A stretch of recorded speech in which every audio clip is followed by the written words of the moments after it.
Hey, what's up, guys? Welcome back to another reaction video. My name is Paul, here with what I think would be a fun video from OverSimplified, the Emu War. Obviously from Australia, but I have no idea. This has just got to be funny. The Emu War? What is that? What is that? Are they just like overpopulated and taking over like the whole country or something? I don't know. But anyway, let's get to the video. Please hit that like and subscribe. That would help me out a lot. Thank you very much. And let's just jump to it. Dun, dun, dun. Full screen. 3, 2, 1. Bang. This is Australia. For the man who imagines being strangled by a tarantula while a kangaroo breaks his kneecaps and thinks, yes please. For the man who pictures himself being eaten by a snake in the burning outback while eating a Vegemite sandwich and thinks, Ew. yes please. And that man... Oh, what is it Vegemite or Vegemite? Vegemite. What is that? I've heard of that before. I'm not sure exactly what it is. Is that kind of like jelly or something you put on like your toast or sandwich? Is that what it is? I don't know. But I heard it's not very good. This is what I heard. I could be totally wrong. Man was Governor Arthur Phillip, who landed in eastern Australia in 1788, presumably saw a dingo being eaten by a crocodile, being eaten by a death adder, being eaten by a koala, being eaten by Mel Gibson, and thought to himself, What? Yes. Good. Now I know what you're thinking. But oversimplified, the British didn't discover Australia, the Vikings did. And you'd be wrong. I'm not sure why you'd think that.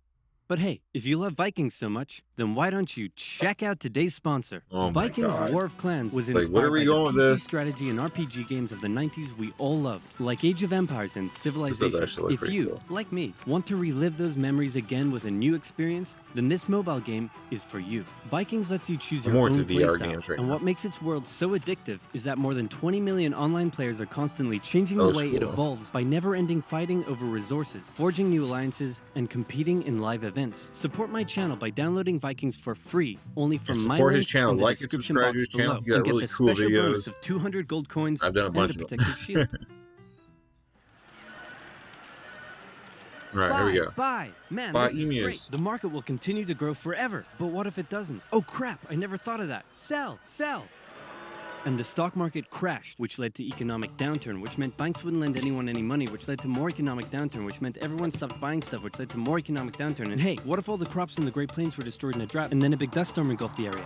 That's right, more economic downturn. And in an effort to combat the crisis, America began imposing tariffs on foreign imports, which made the economic downturn go global, and the earth got really depressed. But one nation that was hit harder than most by the whole affair, Australia. The problem for Australia was that it relied heavily on its export industries, and in the current economic climate, no one was buying. To make things worse, Australia had introduced its own currency and pegged it onto the gold standard via the British pound. But then the UK started messing with its own peg on the gold standard, and if this is starting to sound confusing, then let me oversimplify it for you.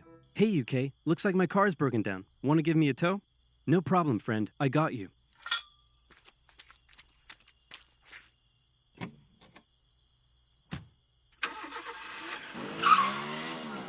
What? More economic downturn. What? Oh my God. I wouldn't expect that at all. State Farm, that Maya markdown saved me so much on my insurance. Maya, everyone gets surprisingly great rates with State Farm. How can I On ever to another repay you? commercial. When you want the real deal, like a good neighbor, State Farm is there. The point I'm trying to make is things weren't good, and in particular, it was Australia's farmers that were suffering most. After the First World War, Australia had given returning veterans land for farming, but with the current economic crisis, the farmers just weren't making enough money, and many left to go find work in the cities. But for those who remained, things were about to get even worse. Uh-oh. That's scary. Before we get into that, it's time for some cultural exchange. My national bird is the bald eagle. It's a strong patriotic symbol of America and a deeply valued and protected species. My national bird is the peafowl. It's a beautiful creature whose vivid colors represent India, so we list it as a protected species. My national bird is the emu, and it's a pest. Also bloody delicious. Emus, 6 feet tall, 90 to 120 pounds, and able to run at speeds up to 40 miles per hour, usually return to the coast after their breeding season. But Like an suddenly they ostrich? found Western Australia full of lush, wet farmland. Oh my, look at all this delicious wheat that just so happens to be growing here in large quantities. Hey guys, get a load of this. You know, look at all this delicious wheat that just so happens to be growing here in large quantities.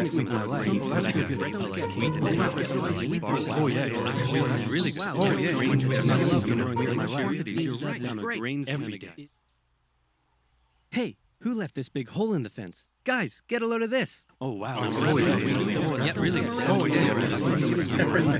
what I am. I'm a rabbit. Great. What a lovely morning for some farming. What? Those damned emus, they have it in for me. They're bullies. They're nothing but bullies. Calm down, Bruce. They're just animals. It's not personal. Hey, Farmer Bruce, where did you find that hat? The toilet? What? Yes. And jokes for 20,000 emus days. cost the already struggling farmers millions more pounds in lost crops and damages.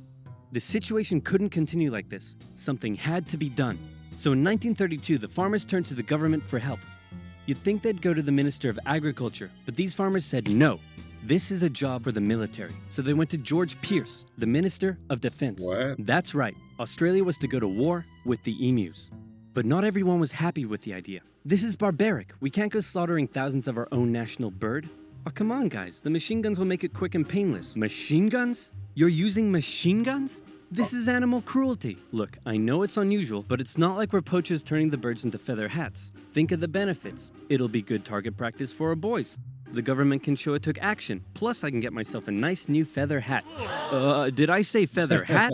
I meant I want to gather chat with you about getting you all some nice new feather hats.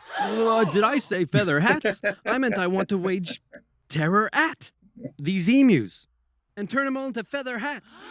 Damn it. Of course, Pierce first made the farmers sign an agreement saying that they would pay for the whole thing and that Pierce wouldn't take any of the blame if the operation, that was clearly very stupid, turned out to indeed be stupid. And the operation went ahead. Major G.P.W. Meredith and his men were sent with 2 Lewis machine guns to hunt down and take out the evil emu population in Western Australia. Target spotted. Well, was it an emu? No, sir. It's an emo. Damn it, Jones. Learn your vowels. I'm sorry. Okay, it looks like the humans are coming for us. But check this out. I've come up with an amazing plan. See if you can follow me here, okay? When they approach, we run away. Sir, you're a genius. Pierce sent a camera crew along with the machine gunners to capture some good old propaganda for the government. And the first battle took place in November at Campion. The men spotted a mob of emus from a distance, so they set up their guns and opened fire. The emus split up into smaller groups and ran in every direction. The men were only able to kill what they called a number of birds, but the vast majority got away. Cut! What? Alright, skip it! Skip it! Thank you. By the way, everybody, Happy New Year. Please hit that like and subscribe. Surprisingly, many of the emus were able to take multiple bullets, but still run at full speed to safety, causing Meredith to compare them to tanks, saying if we had a military division with the bullet-carrying capacity of these birds, it would face any army in the world. Okay, we need to get closer.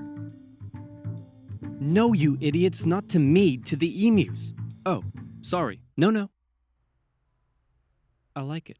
So next, they tried sneaking up on a large number of emus near a local dam and firing at short range. Maybe the men were just unlucky, but my professional opinion says the emus were magic, because both guns jammed after just 12 emus were killed, and once again, the rest got away. Cut! The men were feeling a little humiliated after losing to a pack of discount ostriches, so they decided to move further south, where the emus were said to be tamer. And this time, they had a new strategy. Okay, Jones, here's the plan.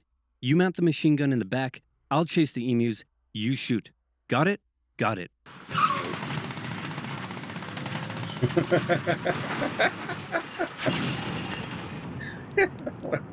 I'm gonna shove that camera up your... The operation was a fiasco, and the press had a field day. In Parliament, Pierce was lambasted, and an opposition party member suggested that medals should be handed out to the emus, who had won every round so far. Pierce, feeling quite humiliated, called the operation off, but 4 days later, the farmers approached again and said, "Hey man, the emus are still eating all our crops. Can you send the army back out here?" And Pierce was like, "Yeah, okay." So the operation was back on for round 2. And this time Meredith and his men had learned the emus' guerrilla tactics and were much more successful, with reports suggesting the men were cutting down 300 emus every week. I hope you boys are getting great footage of this. What on earth are you filming? Despite the success, the media had lost interest in the whole thing. But with 1,000 emus killed, Pierce finally ended the operation and returned to Parliament declaring victory for the humans. So there were 20,000 emus out there destroying crops, and you've killed 1,000. Meaning there's still 19,000 emus out there. Yep. And in addition, you've burned through 10,000 rounds of ammunition. Meaning you wasted 10 rounds per confirmed kill. That's right. Yeah, I'm gonna go ahead and call this one for the emus. At least I got a feather hat. What? So in the... Is this one of those hats that makes man. you want a Reese's? This is great. Yes, it is. This is so good. Thank you for asking.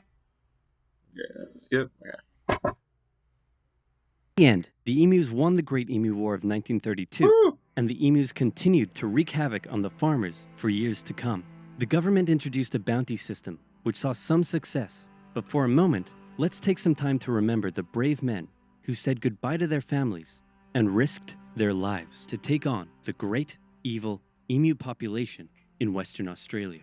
But even more importantly, let's think of the friends they made, the bond they created, and the memories they shared. Oh my god. Take me home to Oh my, this is so good. sights of days gone by. Oh my god. It's where the heart lies. This is great. Never thought I'd have this much fun on this video. With stories on Hey, guys? I solved the emu crisis. Really? How? I just made some better fences.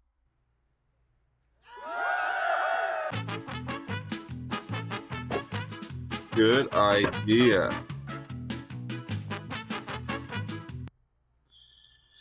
Oh man, that was great. That was awesome. Definitely the funniest oversimplified video I've seen. That was just pure entertainment, and I would never have guessed emus would have won. They did one. That's awesome, and all it took was a fence. But that was great. Like totally, dude. Great video. This is just funny. Oh my god. Anyways, please hit the like and subscribe, and I'll definitely catch you guys in a future video. This is great stuff. Like, I'm so happy I clicked on this one.